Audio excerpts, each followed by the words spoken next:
This is the Lekker Rugby Pod with Harry Jones and MV Welman. There's a new fortress in South Africa, 405. The only team that can beat us here is Lions with no fans. The fans are still here. The stands were packed at least 20 minutes post-match. Not one person left. The thing was green and gold, very little All Black support. Intelligent, vibey crowd, every kind of human on display. Listen, that match was every play under pressure.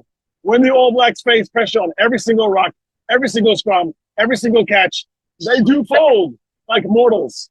This was a changing of the guard. It was the first match where I thought this was like that time we played them in London, in Twickenham, in the rain, 2015. No matter what we tried to do at the end, we knew no one really believed they would score a try at the end. Yes, 18-12. Yes, they could have won, but they never could have won. This was one of those matches where you finally see what it looks like when there's a true master and an apprentice. Now the All Blacks are the apprentice. Before the game started, I saw Razor and Rossi have a moment. They eyed each other across the pitch. And Razor was trying to learn more than Rossi was. Rossi was just tossing the ball up and down, having a good laugh. Razor was trying to say to himself, how can we beat these guys? Listen, nothing pretty about that match. A lot of things could have gone differently. Tyrrell Lomax's card was pretty obvious, though. Willies wasn't. You know, if you want to have two hands all the time, you're going to have some knock-ons. But that was legitimate chance. But in the end, the Bucks had too much firepower. Once there was a breakdown threat with Kwaka on the field, it was good night, Irene. This is one of the most amazing places to sit. First of all, the chairs are made for big guys, so you can actually squirm around and have fun. Everyone around Amam is having so much fun. The DJ was on point. For the haka, there was complete silence. The whole crowd just regarded it and thought, what is this thing? And that added to the theater. The mountain, the flyovers, the perfect timing, and then all credit to All Blacks. I'm not taking anything away from them. They were clapped off the field. They walked around the whole stadium, and it wasn't Cape Townians in All Black gear that were clapping for him. It was me and the other guy in green, because what a team, what a rival.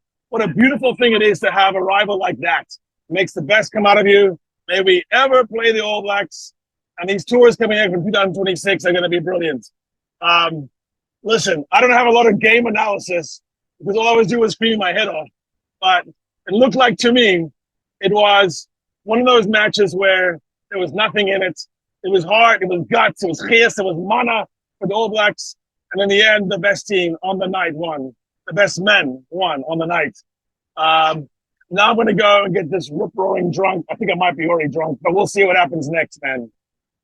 Awesome. I almost died. I tell you what, I thought you're much more confident than I am. So I thought it was a bit touch and go. The second half, we just were all over them. We just blew them away in the second half.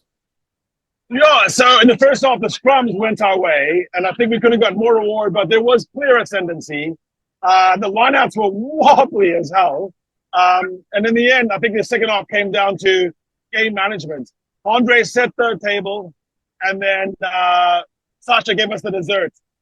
There were moments where I think we could have put them away, but that would have been too easy. It wouldn't have been befitting the All Black Springbok rivalry. The 107 times, 28 one draw and 25 losses. That's how it goes here. It's always going to come down to the final five, the final four, the final three, the final two. But I just felt like there was no way they could monster our scrum, and it was good night. Now I think the entire waterfront's steaming with a big jumping, roaring, celebrating South African nation, Rainbow Nation, Block Nation, and this is not a bad place to play the All Blacks anymore. This thing has changed. In the end, winning does matter. Winning solves 1,000 puzzles. And I always thought behind some of that support was All Blacks won more. When the Bucks start to win more, you'll see some shifting. some of those old rivalries and bitternesses will melt away. And you can like both teams if you want, but ooh, how good was this win? Tasty as malva pudding, bullcop, babuti, all mixed into one. All Ellis Park versus DHL. Bigger seats, more Pistons places, probably a little bit better vibe. Ellis Park has the volume, for sure, but I think if you're bringing a lot of people here, like a family, might be easy to get in and out. You can walk from a Sea Point, you can walk from a CBD, or you can park anywhere in the waterfront.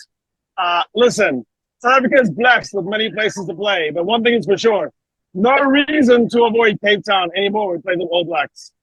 It almost makes it better to look around and have All Black supporters and watch them crying in the beer. And how was the Cape Crusaders? Quiet like mice. Nah, listen, the thing had changed. There's a change. There's a sea change. There's a shift. There's a shift about people that are overcoming very old and legitimate grievances. So I'm not going to take away from that. But also, there's joy in the morning. There's peace in the valley. Sometimes when you want something really bad, it's hard to see when you get it. I'm just happy that they're seeing it now. And all brothers, all sisters, let's have fun. Yeah. You're going to do a test match post-mortem with Brett, and then we're going to do another Lekker Rugby Pod on Monday. We've discussed the game in detail, but I just wanted to hear what you said and how the experience was, man. I was so envious of you having to miss this unbelievable atmosphere. I could see it on TV. Oh, it'd be a perfect night, perfect vibe. The ambiance coming in, the atmosphere was crackling. It was hectic all over the place, but there was this kind of serious intent to show that there's now a new number one. There's not an asterisk. There's not a number one, but there's not a number one, but we have your number. There's a clear superiority over the last 10 matches, 5 tests, 5 years, 4 years, whatever you want to do. Only way you can find anything different is to go back 50 years. This thing is going the right way. Cheers. This is the Lekker Rugby Pod with Harry Jones and Welman.